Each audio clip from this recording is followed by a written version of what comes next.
Semifinal, heat number 1. Chris Cote here with Pete Mel. We are looking at an evenly matched duo of surfers. One, Kanoa Igarashi from right here in Huntington Beach, California, and Felipe Toledo, who's had a lot of success here in the past. We had this rivalry, and then, Court seemed to have that greater success on this stage, and she's won CTs, and so, she's been really inspiring to me, and also just an amazing friend at the same time. And that heat was pretty gnarly. I was excited again, like the Supergirl. I felt more nerves in that heat. The Supergirl, I had a little bit more fun attitude. This one was like still game time. And talk about big moments. Pete, what happened? Well, let's take a look back at the Championship Tour event in Rio, and this exact same scenario happened. Both these two going for the same wave at the beginning of the heat with no priority, and they collide. What's going to happen now? I mean, there was a complete contact.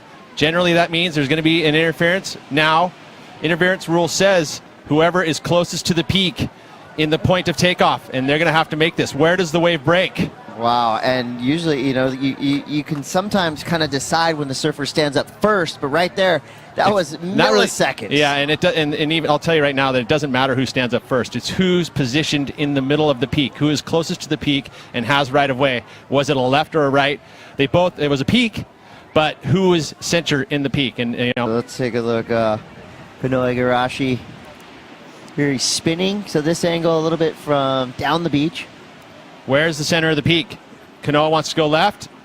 It really feels like that Felipe backdoored it again. I mean, that's just by looking at it. I'm sure the judges are having a review as well. Well, this is, obviously this will swing the heat in one of these surfers' favor. So where does the wave break first? Where's the center of the peak? It looks to me it's down the south end, right? It's moving that way. There's a shoulder tapering off. The wave breaks. And it looked like Kanoa had position. I mean, of course, you want to set up from behind it. I mean, that's how you do it. And there's a good straight-on view. Where's the center of the peak? To me, it's pretty clear. I believe only half their second score. Judgment is in. Felipe Toledo getting the interference. Call me back.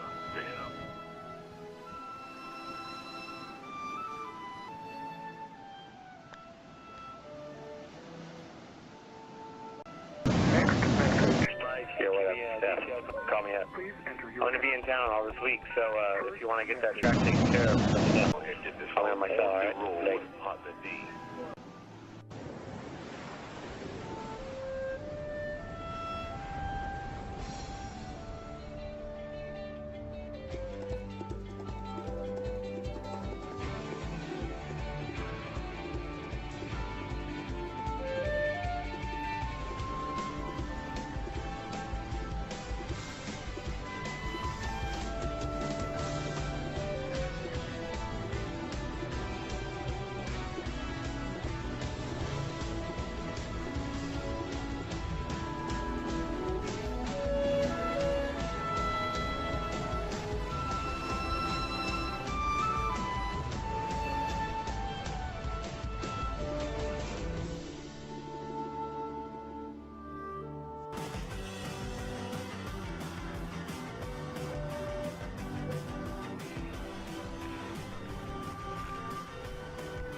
Call me on my cell, all right? Late.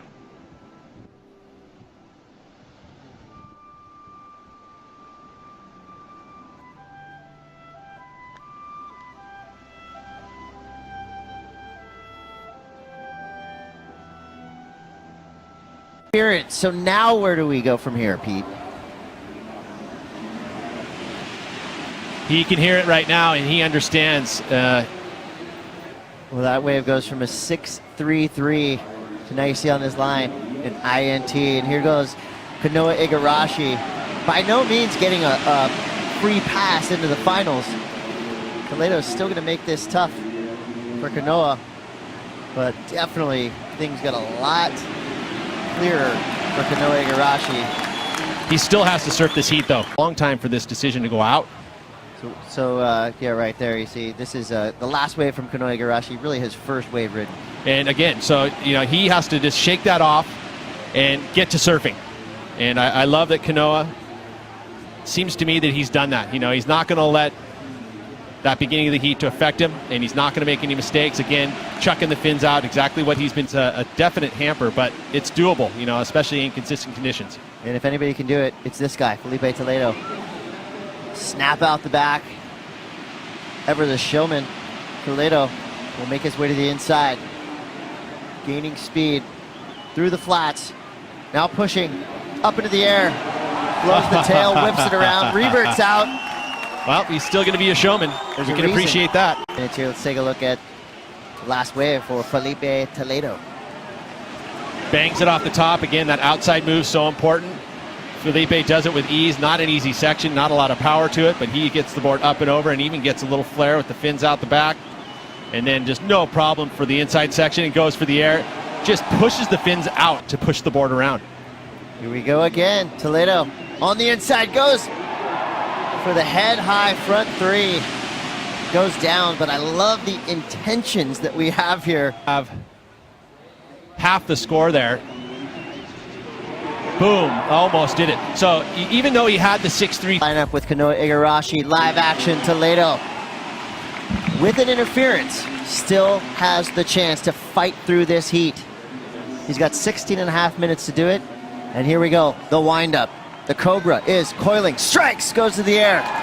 Comes down clean, front three, revert out, boom, Toledo on the board. This is the kind of surfing that this kid with the reins off can do. Beautiful first turn, gets the revert out of it. Nice speed carried out of that maneuver, no hitches whatsoever. Doesn't have to work very hard to get to this inside section. And look at what he does on this inside section. Picks up a ton of speed and pops it around once again. So now that innovation and progression portion of the criteria, so easily attained by Felipe. And, you know, again, that make ratio. A duel, two surfers in the lineup now. Kanoa Igarashi fighting to regain the lead, blowing the tail in his opening turn. Now redirecting through to this inside section. He's got to make this crucial transfer from the outside through to the shore break. And here we go. The windup is coming. Igarashi straight up into the lip with purpose, with the malice. Great riding backwards. So look, a good size wave here, almost head high. Straight into the first turn. Drifts backwards, does not go into complete revert, and gets the roundhouse cut back. Easy transition to the shore break. And then he has to do something pretty big here, and he does. He gets the board up into the lip and pulls it down. It's exactly what he needed to do. This went down right before that wave. Toledo. And he's got that same type of rotation so dialed in. You know, the thing about it is Felipe is going to have to produce the biggest numbers of the day if at least Kanoa can get 12 points on the board. And there, boom, all the way around. I mean, that to me is still best wave of the heat.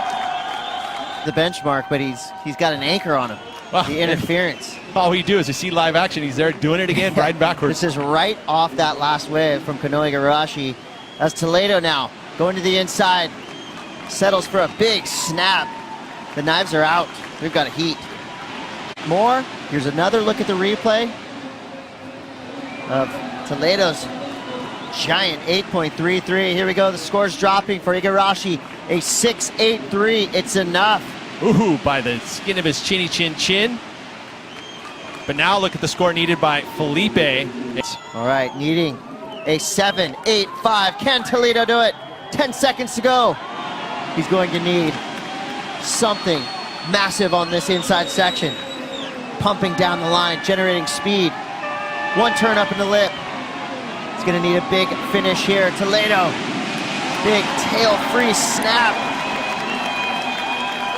Well, I think this is going to be a, I don't want to say easy call for the judges, but he was going to need something crazy. Pretty I mean, he's got a comparison, right? The 833, he had the outside maneuver where he did the air reverse.